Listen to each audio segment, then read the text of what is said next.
This is John Beethan with AlternativeHealthTools.com, the podcast.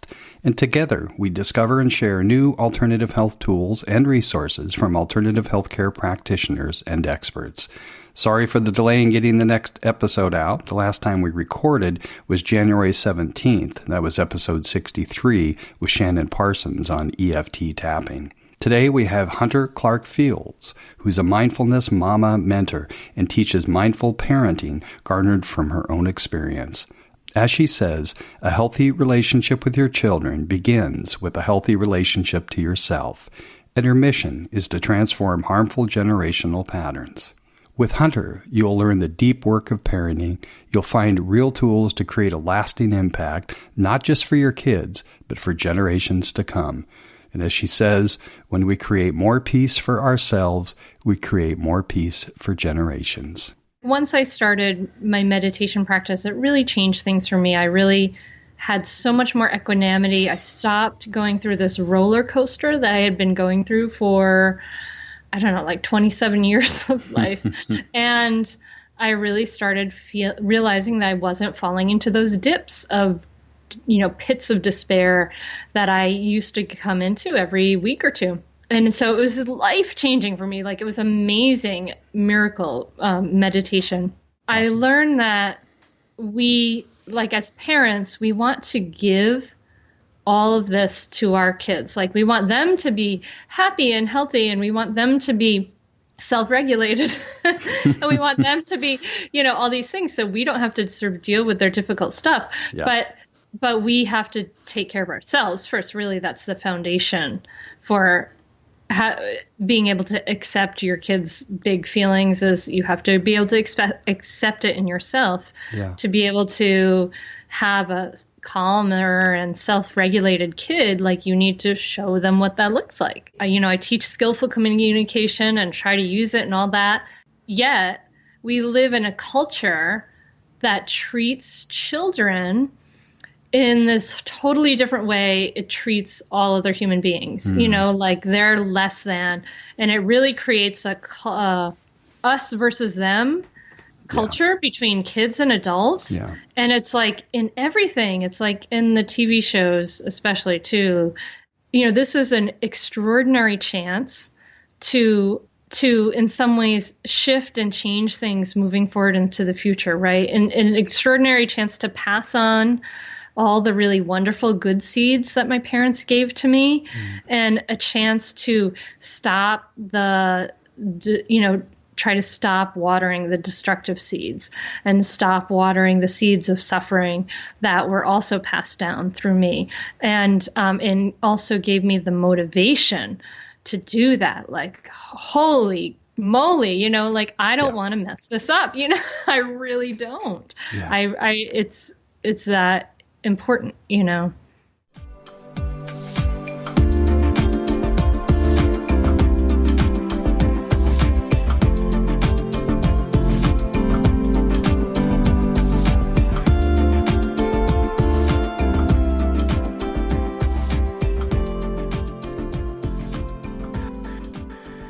If you're on our website at hunteryoga.com, you're going to see Yoga Mama, Buddha Mind. And then a tagline that's a healthy relationship with your children begins with a healthy relationship to yourself. Welcome, Hunter. Thank you so much, John. I'm really happy to be here. I love podcasting. It's great. Yes, because you have a podcast. Yeah. Yoga Stories Project. Mm-hmm. Yoga Stories Project. So you can find that pretty much anywhere? Yeah, I think so. And it's just such a fun excuse to talk to interesting people, isn't it? Yeah. Yeah, I've been doing it a while, about 11 years, and it just gets better and better. Awesome. So what's your podcast about? Yoga Stories Project. Well, it started because I teach yoga and I wanted something to listen to on my drive to my yoga class. And so I kind of created that thing to listen to, I suppose. And so I interview people and there's some solo podcasts too, to just inspire people to make yoga and mindfulness a part of their lives. So I just talk to all kinds of people I find interesting. So you basically created this podcast so you could listen to yourself on your drive time, which means you were externalizing your internal dialogue. That's fabulous. I like that. Well, yeah, it didn't work out quite that way because I don't listen to myself, but that's okay. That's awesome. Yeah. So great. I mean, I love your website. It's very clean. That's once again hunteryoga.com. So yeah, and I'm also really curious about Hunter. I've never met another Hunter, a first name. Is that your real first name?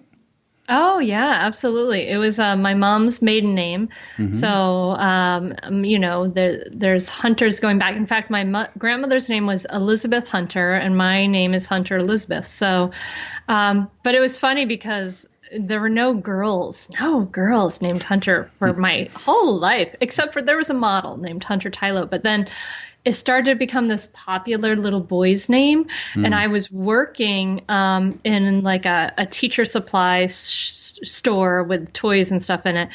And I was like I was like 21 or something. And this woman said, "Hunter, put that down right now." And I was like, "Oh my God, like, I just was like, what's going on?" It was so strange. It was so weird. And now there's a whole slew of little boys named Hunter, which is cool. Oh, so you started something there, huh? Well, that's great. So, yeah, let's talk about what you do, because back to a healthy relationship with your children begins with a healthy relationship to you. And my first little question is, I'm sort of curious, did you actually start doing yoga before you were married or after you were married? Oh, I started my exploration into yoga and into Buddhism in my teens. I really struggled with like very intense highs and lows. And I remember, that happened my whole life. And I remember being like at 10 or 11 and my dad like rubbing my back after I'd been just crying and saying, "Oh, Hunter, this is just your artistic personality. And this is the way life is always going to be." And I was basically like, "Great. Thanks, Dad."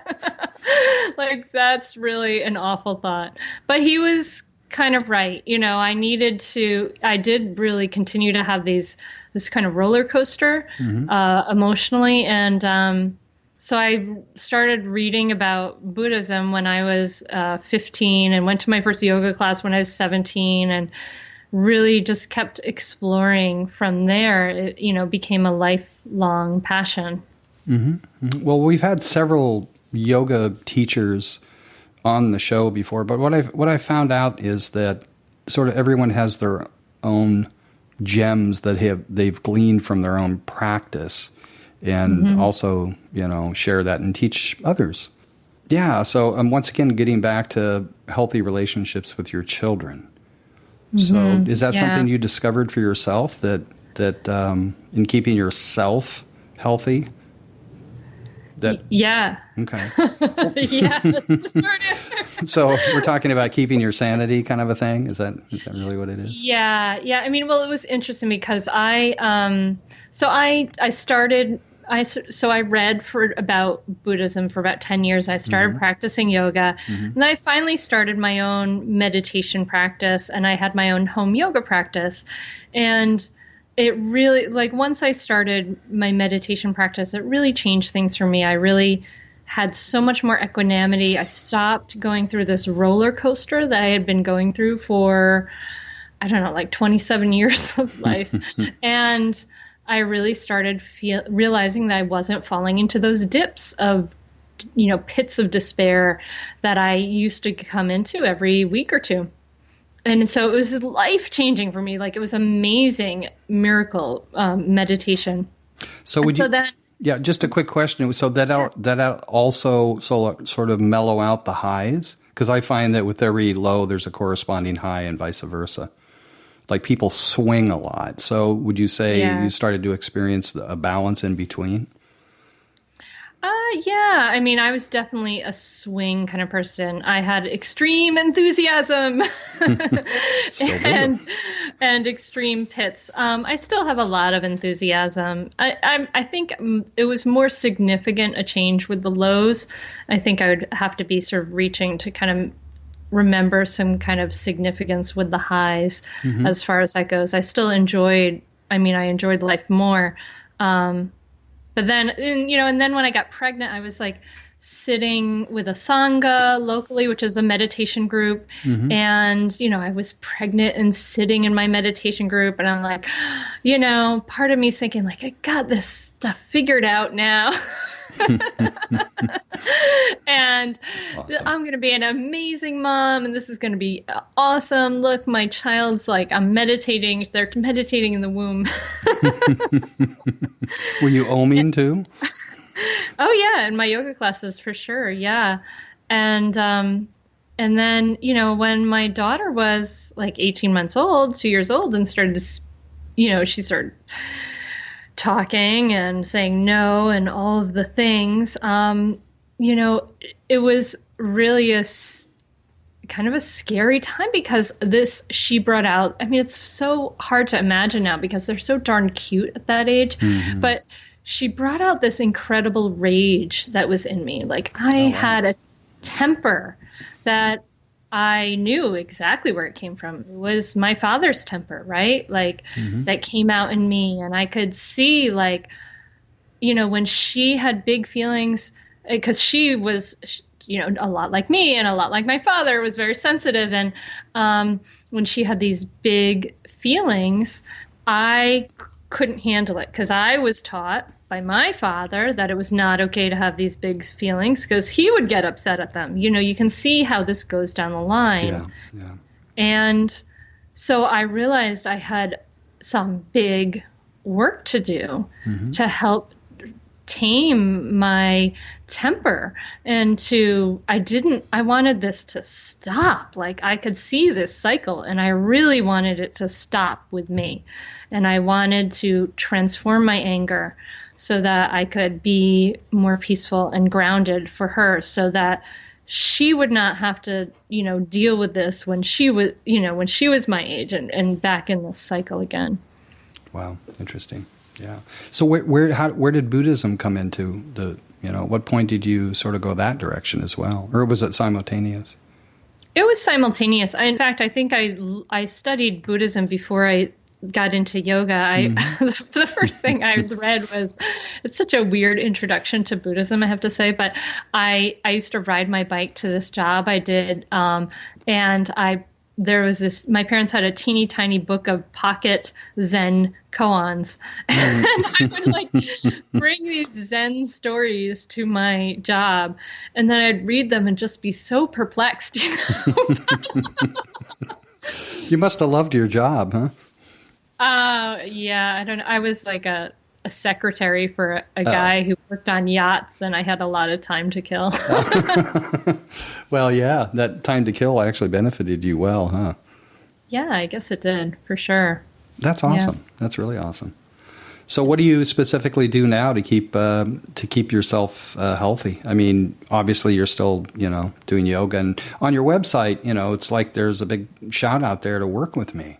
And I know that you've also wanted to talk a little bit about your experience association relationship with Tara Brach, because when we talked last week, you had said that you knew who she was. Oh, yeah. She's a wonderful teacher. I love her work. So, going back, I guess you asked about a healthy relationship with your kids. Starts with a healthy relationship with yourself. And I think that what I learned through the years, and now I work coaching moms, and I teach a mindful parenting course. Awesome. I learned that we, as parents, we want to give all of this to our kids. We want them to be happy and healthy, and we want them to be self-regulated, and we want them to be, all these things, so we don't have to sort of deal with their difficult stuff. Yeah.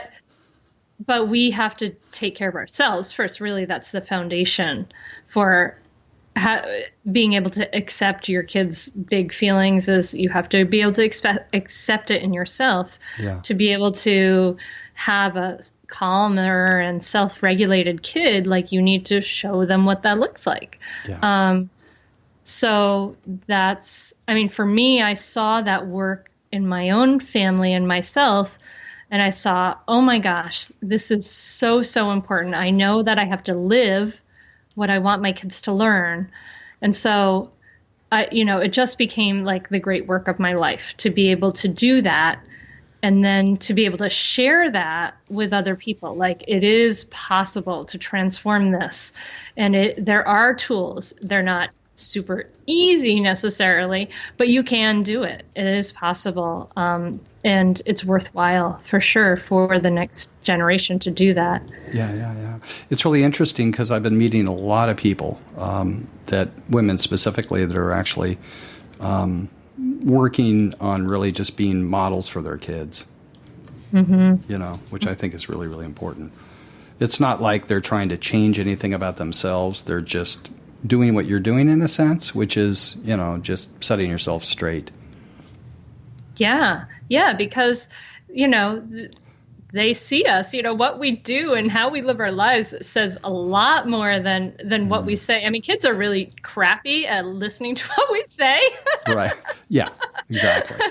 But they're great at doing what we do and speaking the way we speak and all of that. So if we're yelling at our kids and then we're like, well, why are they yelling at me? Or if we're ordering our kids around and we're not very respectful to them, and they're not very respectful back. We're like, well, where did that come from? Yes, It's just like, yeah, it becomes pretty obvious, doesn't it? It really does. It really, really does. Yeah, I mean, it becomes obvious because then they just reflect back exactly what you said. Like I could watch my older daughter with her little sister saying these things that, I said to her and being like, oh, no, I got to work on that one. Yeah. So like when I'm out, I don't have any children, but when I'm out and about and I hear families interact, I'm hearing kids say stuff out of their mouth that doesn't sound at all natural or like them. And you know where it comes from, Yeah. And go ahead. No, they do absorb it from everywhere too. So I'm a little worried about I don't know, this one TV show my daughter watches is, it's weird because, I do all this work to create a peaceful environment and we have respectful conversations. I teach skillful communication and try to use it and all that. Yet we live in a culture that treats children in this totally different way it treats all other human beings, like they're less than. And it really creates a us versus them culture between kids and adults. Yeah. And it's like in everything. It's like in the TV shows, especially too. And, but it's frustrating. I'm not going to tell her that she can't watch, her one show that she loves for her time of screen time, but it's still, it's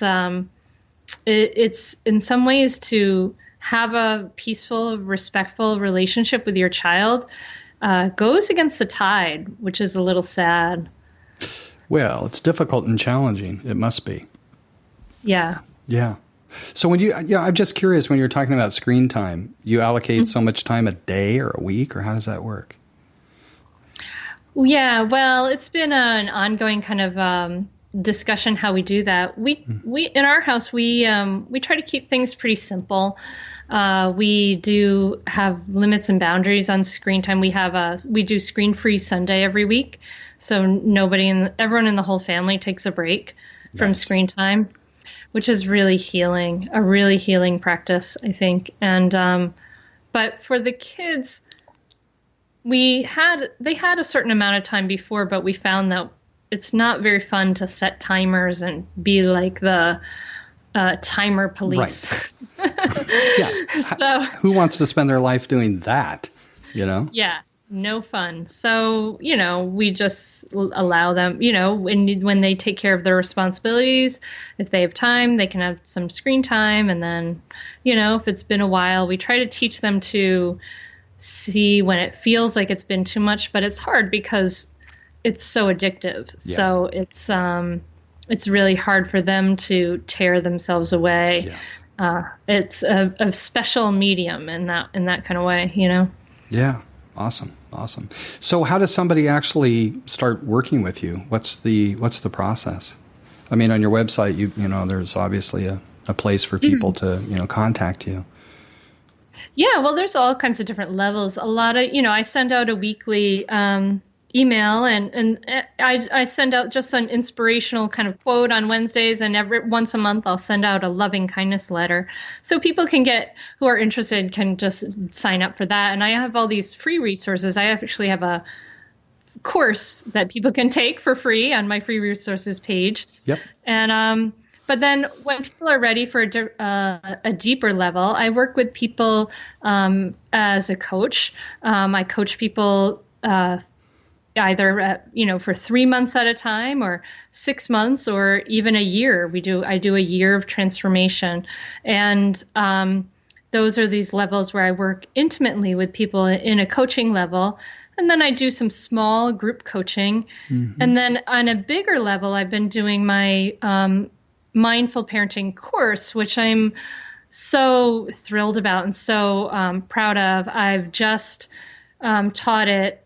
It was like this thing that came to me out of the blue, because I had learned to teach PET, or parent effectiveness training. Mm-hmm. And I thought, this is wonderful, but it's missing this mindfulness piece. Mm-hmm. And how can you make change? Mindfulness is really the tool to help us make change, because it helps us shift our brain and helps us see the thoughts before, and become less reactive. Mm-hmm. So I created this course, and I taught it for the first time in person. Someone wrote a grant for me to teach it in person here in Delaware, and also online.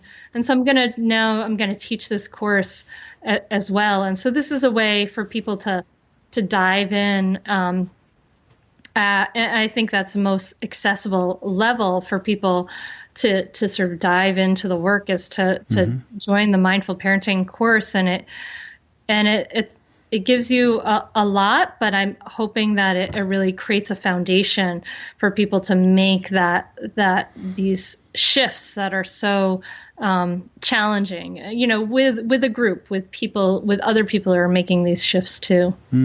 Awesome. Yeah. Honestly, I've come across other practitioners that are actually doing mindfulness and parenting courses, but I do know at the bottom of your website, you are featured in several different places like Tiny Buddha, the Huffington Post, and Yoga Healers and Parenting Radio, and MOPS. Is that what that was? Oh, Mothers of Preschoolers. Oh, wow. Okay, great.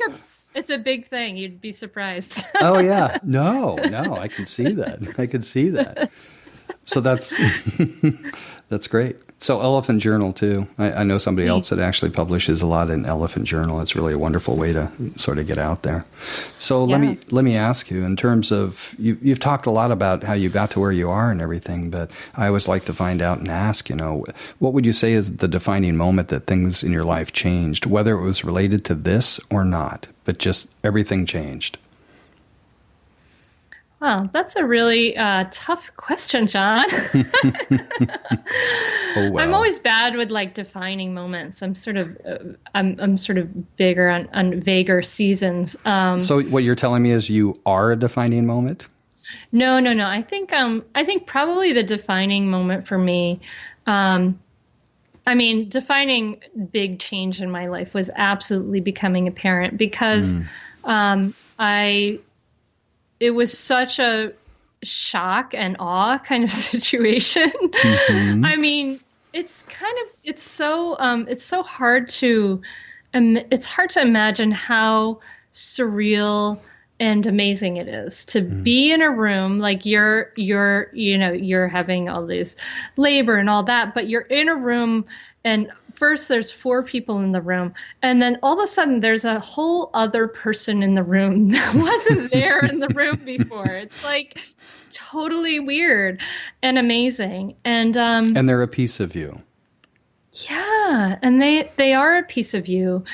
And it just, I guess I think I've been a painter in my life, and I've done artwork, and I never had anything important enough to make art around until I became a parent.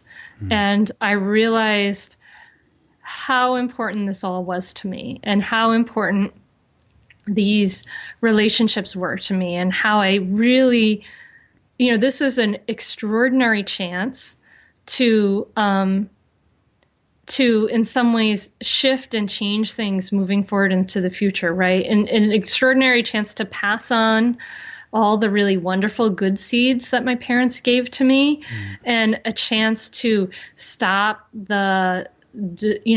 try to stop watering the destructive seeds and stop watering the seeds of suffering that were also passed down through me. And also gave me the motivation to do that. Like, holy moly, I don't want to mess this up. I really don't. Yeah. It's that important, Yeah. Do I'm feeling really humble. I don't really know why. Emotionally, I'm just very humble talking with you, just because I haven't had the total experience of parenting, and partially, but not totally. So, part of it for me is like I'm having this awareness of responsibility, that all of a sudden the world is so much bigger than just about yourself. And there's a responsibility, and my curiosity asks, do you think with every generation, whether it's instinctual or conscious or whatever, that we actually bump it up a notch and make the next generation just a little bit better? I hope so. And I think that parenting just magnifies the idea that of the effect that we have on the world, right? Like you have that effect too, in so many ways, in all the people you touch. But I think it really does. There is that shift. I remember having that conversation with my father, and him telling me, like, well, when I was a kid, I was beaten with a strap, and that was normal. And that was just part of his generation. And when you were young, I only spanked you. So that was a shift and a change for us, where we improve things. And, at that time we were talking about how I don't want to yell at my kids. And he's saying, and you don't want to yell. And so things shift and improve in that way. And so hopefully things do improve. I think we have so much. Oh gosh, we have just such an explosion of knowledge and resources at our fingertips now that I think it's shifting faster than ever before, because we're just learning. We have access to so much. We have access to this. We have access to these conversations where, we can start to have our minds opened to things. When my daughter was a baby, I remember meeting another family in my neighborhood, and I live in a progressive little neighborhood, and they said to me, oh yeah, we never use timeouts with our kids. And at the time I thought, oh my God, like, how do you ever and I thought that was like this shocking and amazing thing. And now I never punish my kids. Like, it sounds so weird in some ways. Like, we just have conversations, and I get my needs met and they get their needs met. We talk about things, and I can't imagine doing that now. And so I don't know. I mean, I really do think there's an expansion in knowledge. There's just so much out there. Yeah. Well, obviously you're doing something completely different than your father or so many other people are doing. Can you give us a little taste of some sort of example that, in terms of constructive conversation that you're talking about? Yeah. I mean, well, there's different things, the different ways you can sort of communicate with your kids. And there's ways of communicating that aren't so great in a positive way and in a negative way. Like, in a positive way, you hear all the time, like on a playground, like, good job, good job. And it's kind of, and in fact, that is a little detrimental if we want our kids to sort of be intrinsically motivated to have achievements. And so, we can instead like describe what we're seeing, like, oh, you did that. Wow. Yeah, that's really cool. And in the sort of sense that, we as adults, our needs are just as valid as and important as our kids' needs. We have to get our needs met. So instead of like saying, stop jumping on the couch or whatever it is, you might say like, hey, when you jump on the couch, it could ruin the couch. And also I'm really distracted from my work when you do that, just kind of describing the situation and telling your kids how it affects them. So it's sensory based.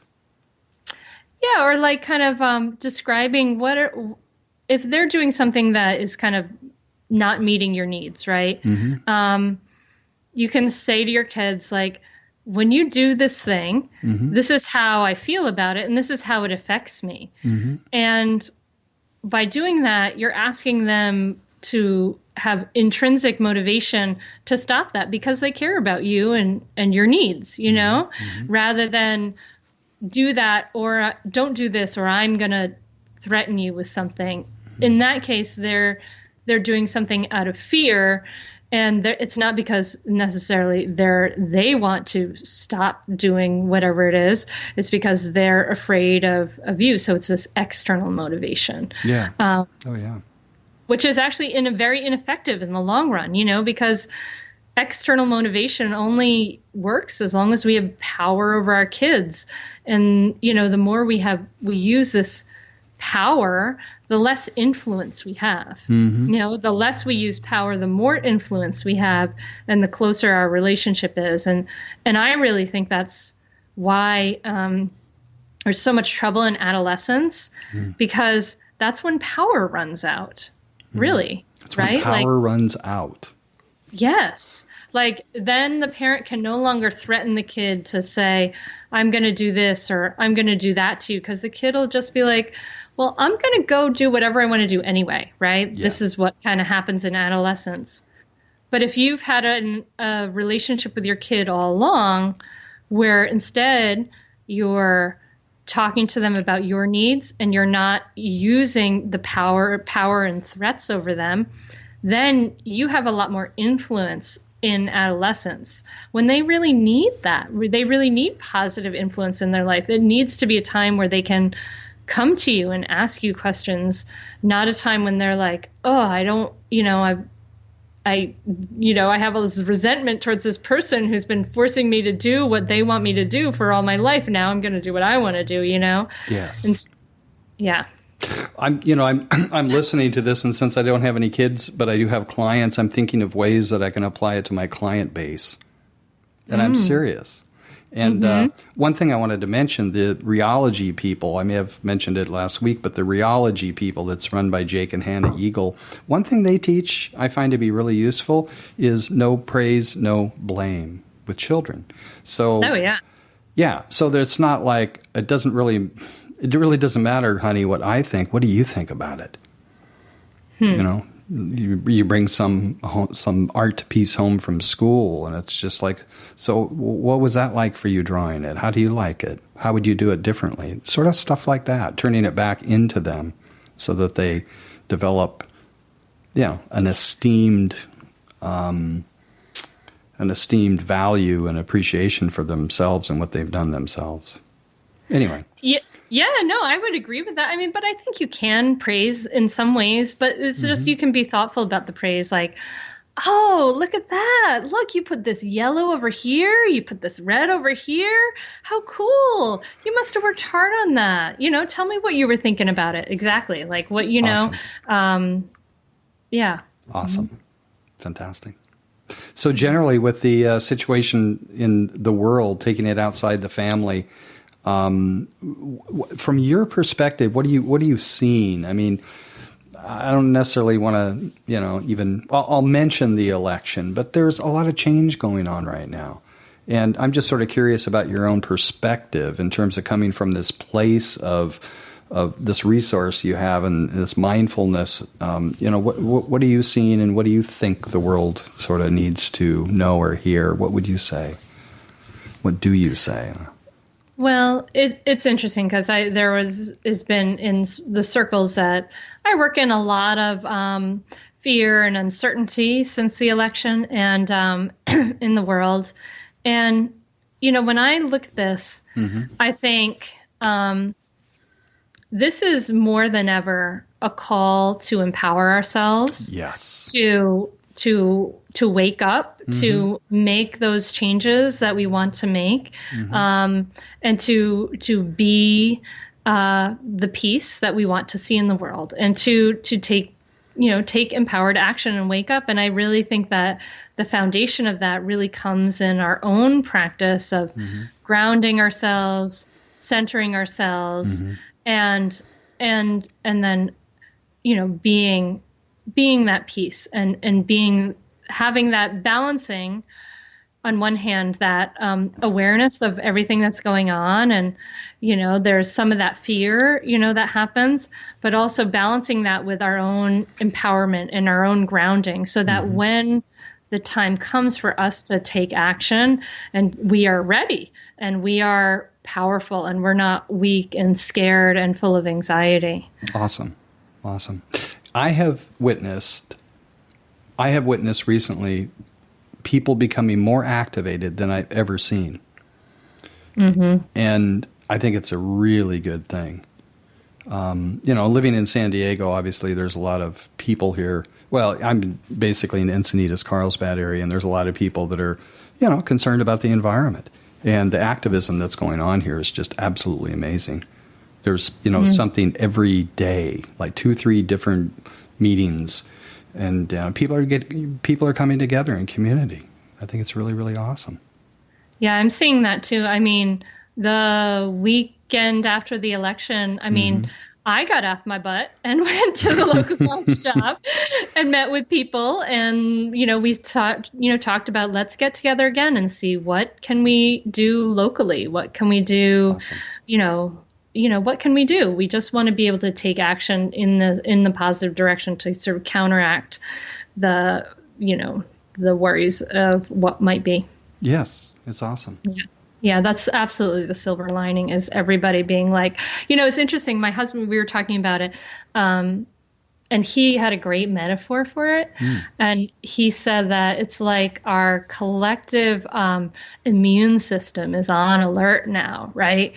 And it's like really like watching out for this virus that is coming into our country. That's a great metaphor. That's a really great metaphor. Thank him for that one. I'm actually writing it down. Yeah, it is a good one. Yeah. Yeah. So awesome. So what else? What else would you like to cover? Anything at all? Wow. Good question. I'm not sure. I was going to say, what do you see in terms of any kind of vision or goal for yourself or your family or your, whatever? What do you see in the future? I mean, what do you aspire to be more like? Anything at all? Okay. Well, it's interesting because I've been thinking about the future now and I would really aspire to reach as many people as I can with the mindful parenting course and the work. I mean, I really would love to, I would love to see it taught all around, see mindfulness taught more widely. I mean, it's being taught more widely in schools and things like that. But I really feel like if we can reach parents, we can reach those early ages, right? We can get kids at those early ages to have role models. So, I mean, that's really my higher aspiration, is just to reach as many people as I can to share this work with, and to help people shift away from all the habit energies of suffering of our past that we have. We have all these. I think parents especially, like, we get into parenting and then we realize, I still have all this healing to do. Yes. And I still have all this learning to do. And I feel like parenting is like, kind of like, I thought about it because I practice Buddhism in the tradition of Thich Nhat Hanh. And, so we've gone on, our family's gone on a family retreat there. And I took when my daughter was 6, she and I went on retreat with Thich Nhat Hanh. And it was so cool. It was this wonderful, wonderful thing. But I think of the monks and the nuns, and I'm like, oh, they're very much on the path. They're living the path. Yet I look at parenting and the way parenting shows us, right? Like, we can get into our 20s and into our lives and we think, oh, I've got stuff figured out. Life's going pretty well, because we're kind of editing out, right? We're choosing what we want in our lives. And then kids come along and they're just like, oh, look, here you go. This is the stuff you need to work on. Look, here's something else you need to work on, and here's another thing over here. And it's just like, they point the way. They are really teachers in that way, in that they show us what we need to work on. They really bring up, sometimes, we feel like one huge button being ready to be pushed and kids will find that button. So I think that parenting can be really a spiritual path, if we let it. It can really be a path of incredible self-awareness. Yep. If we can see these things and not shame and blame and guilt ourselves for them, but instead say, oh, this anger, look at this. Isn't this interesting? What can I do with this? How can I get help to transform this? What tools can I find? And then use that as a catalyst and for your own awakening. I mean, I really believe it's an incredible crucible to be in, to help us awaken in that way. Yes. Awesome. I was going to also say that, I lived most of my adult life in Santa Fe, New Mexico, and I worked for a publishing company, Bear and Company Publishers, and there was the warehouse manager, I think it was, his name was Joseph Khalsa, and he was a Sikh. And there's a huge Sikh community outside of Santa Fe in Espanola. In fact, they're sort of the teaching center for that particular religion.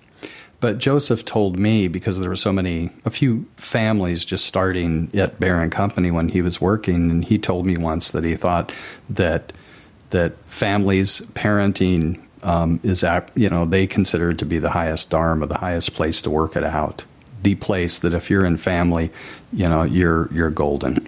This is where it really happens. Amen to that. Absolutely. Yeah. I would think about that. And I would think about like the yogis up in a cave, and I'm like, you got nothing. You got nothing on me. It's funny. I had a conversation once on my podcast with a really funny guy who wrote this hilarious book called Adventures of a Garden State Yogi and Adventures of a Parenting Yogi, Brian Leith. Mm-hmm. And we had this conversation like, well, what would happen if the Dalai Lama were stuck inside for like 2 or 3 consecutive snow days with like a 2 and 3-year-old? And like, what would happen? And, we decided that the Dalai Lama would probably get angry, but he would be okay. Like he wouldn't be mad at himself for his anger. He wouldn't feel guilty for his anger. And then we decided that Thich Nhat Hanh would probably not get angry. Like he'd probably like sit down on the floor with them and be like, let's play Candyland, which like drives me nuts. Candyland is so boring. Oh my gosh. Yeah. Candyland. Boy, talk about bringing back memories. Oh my gosh. Candyland.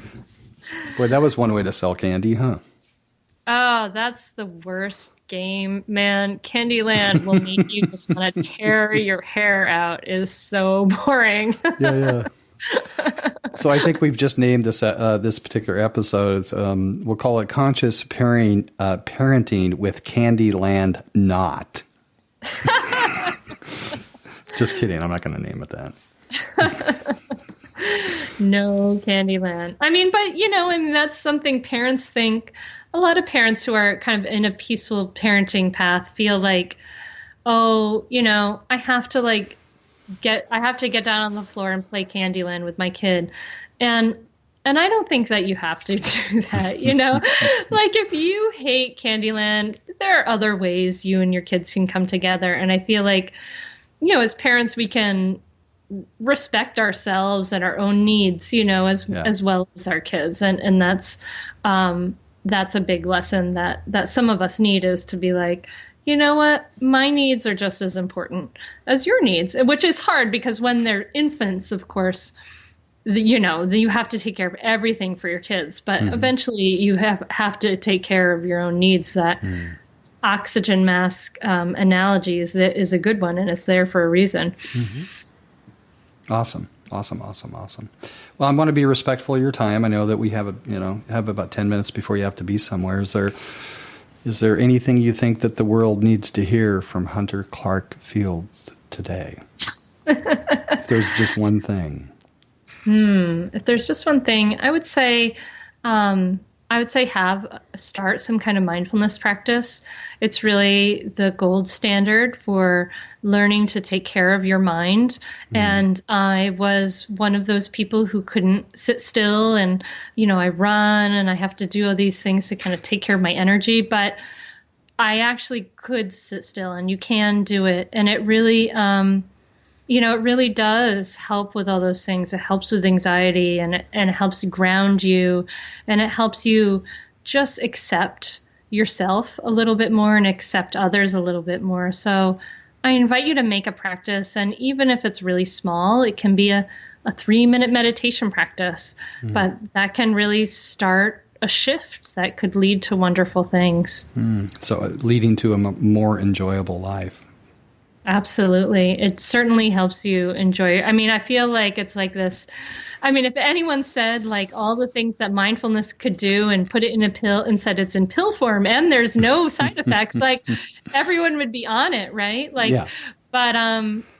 But it's interesting that it's really hard for us to do, even though, I mean, the benefits are incredible. Better sleep, more focus, more clarity, lower depression, lower reactivity. Yeah, that's a big one. Et cetera. Yeah. Awesome. Well, thank you so much for being here. It's really been a great experience for me. It's calmed me down a lot. Cool. You seem like a pretty chilled guy, John. I think it'd be hard to calm you down. Well, no, it's been extremely busy. I mean, I've in the last week and a half, I've done like 6 or 7 different podcast recordings, and what it takes to sort of prepare for all that. So, and so best way to get in touch with you is at hunteryoga.com. Would you say? Yeah, absolutely. And there's a bunch of free resources people can try out there. There's even a little course, 5 simple things you can do to be less irritable with your child. Nice. And you can meditate there. You can do some yoga practices there, all kinds of fun stuff. So 5 things to be less irritable with your children. Would that also include the children within you? Yes, it will. It will, because they are simple things, but they are not easy. I do give you that caveat. All right, great. Until next time, and I'm going to egg you on to join us in doing some webinar coaching if you're up for it, but we can talk about it a little bit later. Sounds cool. Cool. Thank you so much, John. It's been a pleasure to talk to you and connect with your listeners. And All right, good. Until next time. AlternativeHealthTools.com, the podcast.